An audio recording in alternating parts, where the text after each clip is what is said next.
Hello ভাই, আজকের topic হচ্ছে হিস্টোরি। হিস্টোরি থেকে আমরা পড়বো arrival of British east India arrival of British east India company. So arrival of British East India Company. So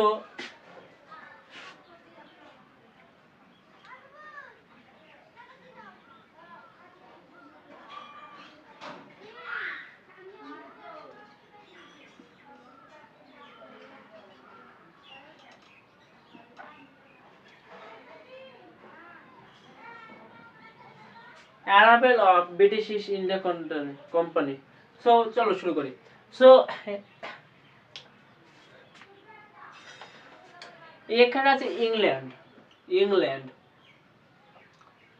আর এখানে আছে পর্তুগিজ। সো ইংল্যান্ড আর পর্তুগিজ প্রথম কেপ অফ গুড হোপ।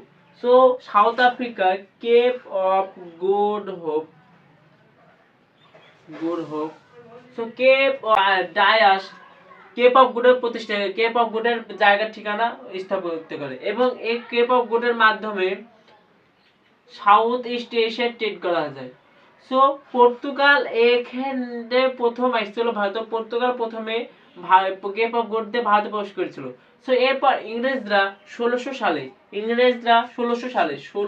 সালে ইস্ট ইন্ডিয়া কোম্পানি প্রতিষ্ঠিত করে। সো 1600 খ্রিস্টাব্দে east India company প্রতিষ্ঠা করে এবং ইংরেজরা এই রাস্তা দিয়ে এসে কেপ অফ গুড হয়ে ভারতের সঙ্গে ট্রেড করবে। কিন্তু এখানে ঝামেলা হয় পর্তুগিজের মাধ্যমে এবং ইংল্যান্ডের মাধ্যমে, কারণ কম্পিটিশন বেড়ে যাবে। এর জন্য কেপ অফ গুড হোপের আগে পর্তুগিজের সঙ্গে ইংল্যান্ডে ঝামেলা হয়, কিন্তু তাও ঝামেলা করার পর কমপ্লিট হওয়ার পর 1608 সালে ভারতে প্রবেশ করে। সো 1608 সালে ইন্ডিয়াতে প্রবেশ করে। সো 1600 খ্রিস্টাব্দে ইস্ট ইন্ডিয়া কোম্পানি প্রতিষ্ঠিত হয় এবং ব্যবসা করার জন্য সেই সময় কুইন এলিজাবেথের পারমিশন নিতে হয়। So queen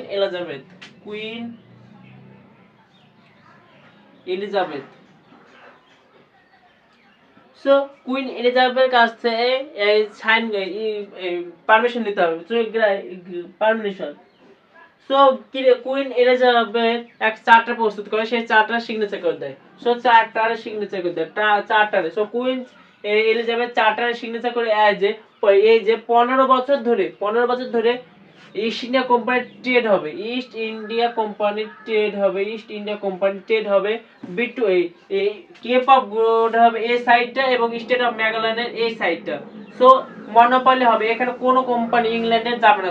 so Cape of Good Hope এবং স্টেট অফ ম্যাগেলানের কেউ ট্রেড করবে না। সো কুইন এলিজাবেথ চার্টার 15 ইয়ার্সে ইস্ট ইন্ডিয়া কোম্পানিকে ফ্রি দিয়ে দিয়েছে।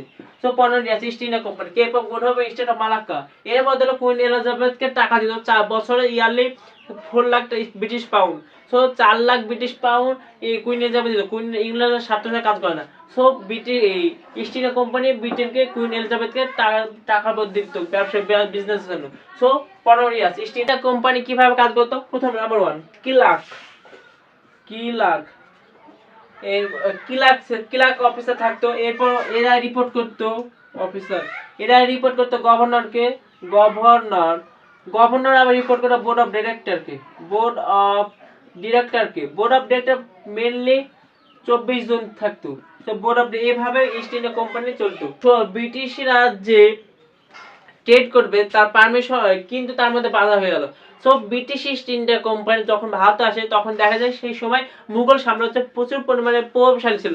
সো মুঘল এম্পায়ারকে রাজি করানো তাদের মধ্যে অসম্ভব এবং ইস্ট ইন্ডিয়া কোম্পানি কোনো কোম্পানি খুলতে দিয়েছিল না মুঘল এম্পায়ারের সময়। সো ইস্ট ইন্ডিয়া কোম্পানি তার রাজাদের জেমস, তখন কুইন এলিজাবেথ 3 বছর মারা গেছিল। তারপর আছে জেমস প্রথমকে সন্দেহ রিপোর্ট পাঠানোর পর বলে যে মুঘল এম্পায়ার এই সাম্রাজ্য কোনো প্রতিষ্ঠিত না। তারপরে জেমস প্রথম তাকে আশ্বাসন দেয় ব্রিটিশ ইস্ট ইন্ডিয়া কোম্পানিকে, বলে যে আমি দেখে নিচ্ছি। কারণ British east India company 4 lakh British pound queen Elizabeth রাজাকে দিত। এর ফলে জেমস প্রথম দেখে নেবে। সো জেমস প্রথম সেই সময় মুঘল কিং ছিল জাহাঙ্গীর। সো মুঘল কিং ছিল জাহাঙ্গীর। মুঘল কিং ছিল জাহাঙ্গীর। জাহাঙ্গীর জাহাঙ্গীর সো মুঘল কিং ছিল জাহাঙ্গীর। সো কুইন এলিজাবেথের পর তারপর হয় জেমস প্রথম। জেমস প্রথম রাজদূত পাঠায়। রাজদূত হচ্ছে Thomas rho. So Thomas rho যখন জেমস প্রথম থমাস রোকে পাঠায় জাহাঙ্গীরের দরবারে, তখন থমাস রো ওই জেমস প্রথম তার কনফিডেন্স দেয় না, বিভিন্ন ধরনের ব্রাইবস দেয়, মানে ঘুষ দেয়। এছাড়াও বিভিন্ন ধরনের রয়্যাল প্যালেসের মতো যেরকম মদ্যপান, এছাড়াও দামি দামি প্রেসিয়াস গিফট দেয় জেমস প্রথম মুঘল কিংকে জাহাঙ্গীরকে দেয়। তারপর জাহাঙ্গীর খুশি হয়ে 3 জায়গায় সো মুঘল কিং জাহাঙ্গীরের কাছে জেমস প্রথম কনভিন্স হয়ে যায় এবং জাহাঙ্গীর তার দিয়ে জেমস প্রথম গ্রান্টেড করে দেয় এবং জেমস প্রথম ইস্ট ইন্ডিয়া কোম্পানিকে বলে এবং ইস্ট ইন্ডিয়া কোম্পানি কলকাতা প্রতিষ্ঠিত করে। সো প্রথম 1619 খ্রিস্টাব্দে সুরাটে। সো প্রথম 1619 খ্রিস্টাব্দে সুরাটে প্রতিষ্ঠিত করে কারখানা। সো সুরাট। সো 1619 সুরাটে। নেক্সট এরপর 1639 মাদ্রাজে। 1639 মাদ্রাজ।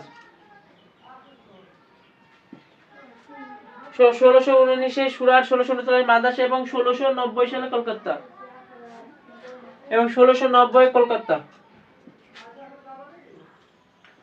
সো মুঘল এম্পায়ারের জাহাঙ্গীর তা দিয়ে দেয় 1619 সালে সুরাটে কারখানা প্রতিষ্ঠা করতে দেয়। 1616 মাদ্রাসা এবং 1690। এর ফলে জাহাঙ্গীর আবার ট্যাক্স নিত, ইস্ট ইন্ডিয়া কোম্পানি ট্যাক্সও আদায় করে নিত।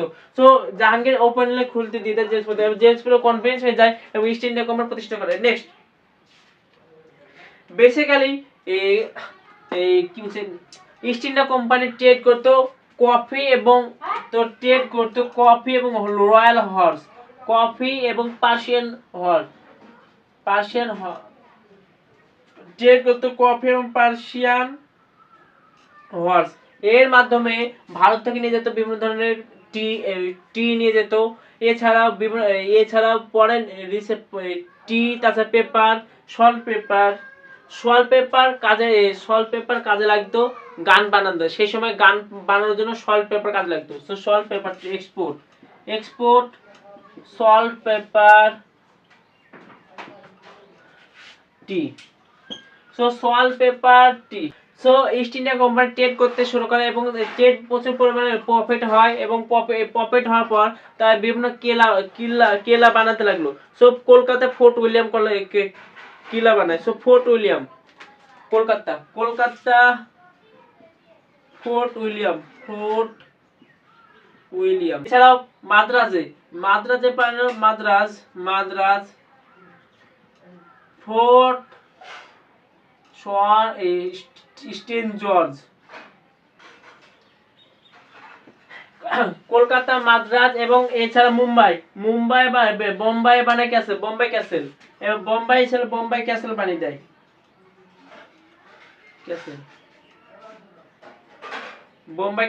বোম্বাই।